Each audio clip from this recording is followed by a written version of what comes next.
সার্বভৌমত্ব, বিদেশি আগ্রাসন এসবের প্রশ্নে আমরা ইস্পাত সহ আমাদের ঐক্য বজায় থাকবে। আমরা ইতিমধ্যেই বাংলাদেশের সার্বভৌমত্ব এবং অখণ্ডতাকে কম্প্রোমাইজ করে আওয়ামী লীগ সরকার বছরের পর বছর আমাদেরকে শাসন এবং শোষণ করেছে। তারা দিল্লিকে কিবলা বানিয়ে ঢাকাকে শাসন করেছে। যারা ভারতের আপনারা পলিসি মেকার যারা আপনারা রয়েছেন, মালদ্বীপকে আপনারা নিয়ন্ত্রণ করতে পারেননি, শ্রীলঙ্কাতে আপনাদের আধিপত্য হারিয়েছেন, নেপালের কাছে আপনারা বর্ষতা স্বীকার করতে বাধ্য হয়েছেন, ভুটানকে আপনারা বিপদে পাশে পান না, পাকিস্তানের সাথে আপনাদের ঐতিহাসিক সম্পর্ক, মায়ানমারের সাথে আপনাদের রাজনৈতিকভাবে কুন্দল। আপনাদের আশেপাশে কোন দেশ নেই যারা আপনাদের সাথে কোন ধরনের সৌহার্দ্যপূর্ণ সম্পর্ক রয়েছে। ভারতের সাথে আমাদের যে সম্পর্কটি, এই সম্পর্কটির অবনতি সেটি কোনো ধর্মীয় কারণে নয়। ভারতের সাথে আমাদের যদি ধর্মীয় কারণে কোনো সম্পর্কের অবনতি হতো, তাহলে নেপালের সাথে বাংলাদেশ ভারতের সবচেয়ে ভালো বন্ধুত্বপূর্ণ সম্পর্ক থাকতো। নেপালে 81% হিন্দু হওয়া সত্ত্বেও ভারতের সাথে কোনো ধরনের সুসম্পর্ক নেই। সুতরাং বাংলাদেশের প্রতি ভারত বছরের পর বছর, যুগের পর যুগ যে ধরনের নির্যাতন এবং শোষণ চালিয়ে এসছে, এই শোষণের বিরুদ্ধে আওয়ামী লীগ সবসময় কম্প্রোমাইজের মধ্য দিয়ে ক্ষমতায় থেকেছে। সেটির বিরুদ্ধে আমাদের এই তরুণ প্রজন্মের আমাদের গর্জন এবং আমাদের লড়াই অব্যাহত থাকবে।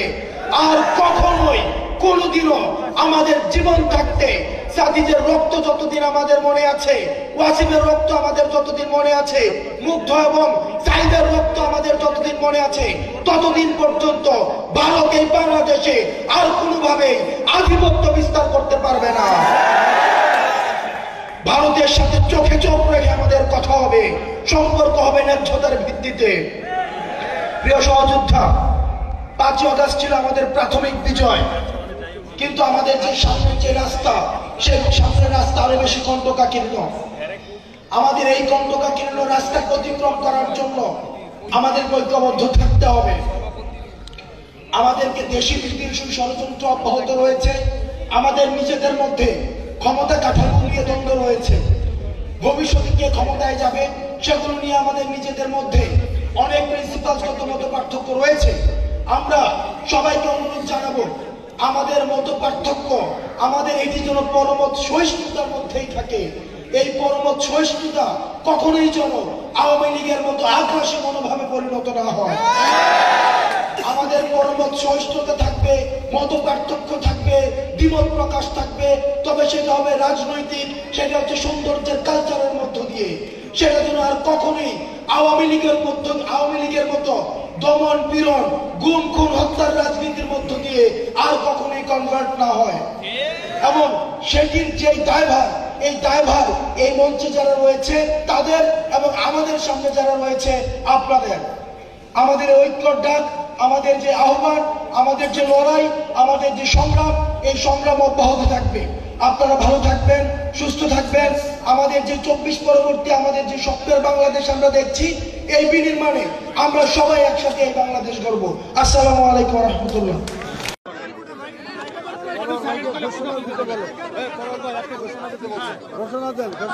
প্রিয় সাংবাদিক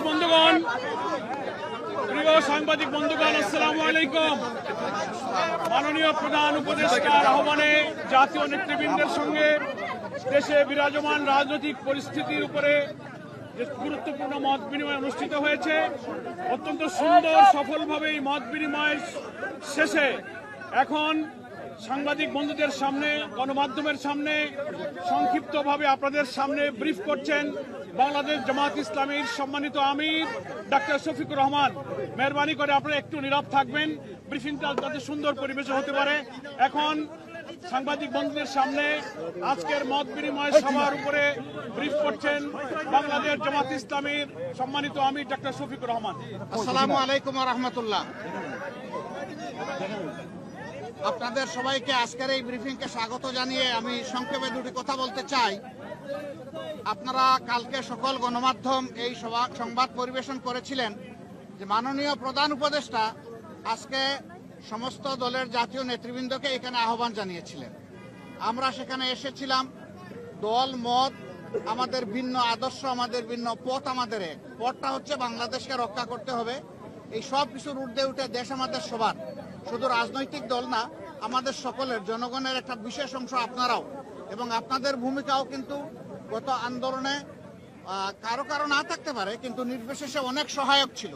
এই জন্য সেই ভূমিকার জন্যও আমি আপনাদেরকে অভিনন্দন এবং ধন্যবাদ জানাচ্ছি। আগামীর বাংলাদেশ গঠনে পথে পথে আমরা বিভিন্ন অন্তরায় দেখতে পাচ্ছি, বিশেষ করে পার্শ্ববর্তী দেশ, তারা আমাদের প্রতিবেশী। আমরা তাদের সাথে সব প্রতিবেশী সুলভ সম্পর্ক চাই, কিন্তু সাম্প্রতিক কিছু ভূমিকা ছিল অত্যন্ত উস্কানিমূলক, অসহিষ্ণু, অগ্রহণযোগ্য। আপনারা এটা দেখেছেন।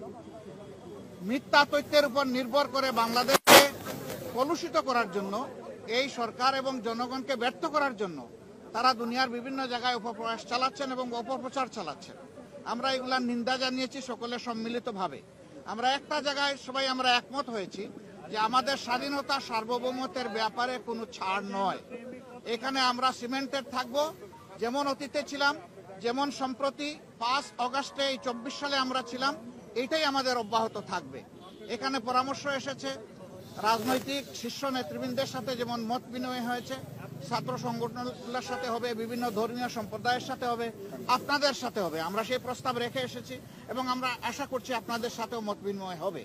এই সমস্ত অংশীজনদের সাথে মত বিনিময়ের পরে একটা জাতীয় ঘোষণা আসবে সরকারের পক্ষ থেকে। আমরা সেই ঘোষণার অপেক্ষায় থাকব এবং এই ক্ষেত্রে আমাদের যার যা প্রয়োজনীয় পরামর্শ আমরা সেটা দিয়ে সরকারকে সহযোগিতা করব। আরেকটি বিষয় আমরা অত্যন্ত ক্লিয়ারলি আমরা জানিয়ে দিয়েছি, এক্সট্রিমিজম বা চরমপন্থা যে দিক থেকেই আসুক আমরা তাকে ঘৃণা করি। এটাকে আমরা কোনো অবস্থায় প্রশ্রয় দিব না এবং মেনে নেব না। এটা যে রূপ নিয়েই আসুক, সকল রূপের আমরা চরমপন্থাকে আমরা ঘৃণা করব এবং প্রশ্রয় আমরা দিব না কেউ। এই ব্যাপারে আমরা সকলে একমত হয়েছি। আরো অনেকগুলা বিষয়ে কথা হয়েছে। আমাদের দেশের ভাবমূর্তি নষ্ট যারা করছে তাদেরকে বুঝানো যে তোমরা আমাদের প্রতিবেশী, আমরা যদি ভালো থাকি তোমরাও ভালো থাকবা, আমরা ভালো না থাকলে তোমরা ভালো থাকবা কেমনে। এই বিষয়গুলো তো আসবে, অবভিয়াসলি আসবে। তো সেই বিষয়গুলো নিয়েও আলোচনা হয়েছে। আমরা আশা করছি জাতি ঐক্যবদ্ধভাবে ইনশাআল্লাহ আগামী দিনের সকল চ্যালেঞ্জ মোকাবেলা করে আমরা চূড়ান্ত সফলতার দিকে এগিয়ে যাব। চূড়ান্ত সফলতা অর্জন না হওয়া পর্যন্ত আমাদের ঐক্য অটুট এবং মজবুত থাকবে। চূড়ান্ত সফলতা এসে যাওয়ার পরেও প্রিয় দেশের জন্য আমরা ঐক্যবদ্ধ থাকব। আপনাদের সকলকে ধন্যবাদ। আসসালামু আলাইকুম। নির্বাচন নিয়ে ছোটখাটো কথা হলেও সেটা নিয়ে কোনো কনসেনসাস হয় নাই বা ব্যাপকভাবে কোনো আলোচনা হয় না। থ্যাংক ইউ আপনাদের সকলকে। সবাইকে ধন্যবাদ। ভালো থাকুন সবাই। আরো দেখা হবে ইনশাআল্লাহ, আরো কথা হবে। আসসালামু আলাইকুম ওয়া রাহমাতুল্লাহ।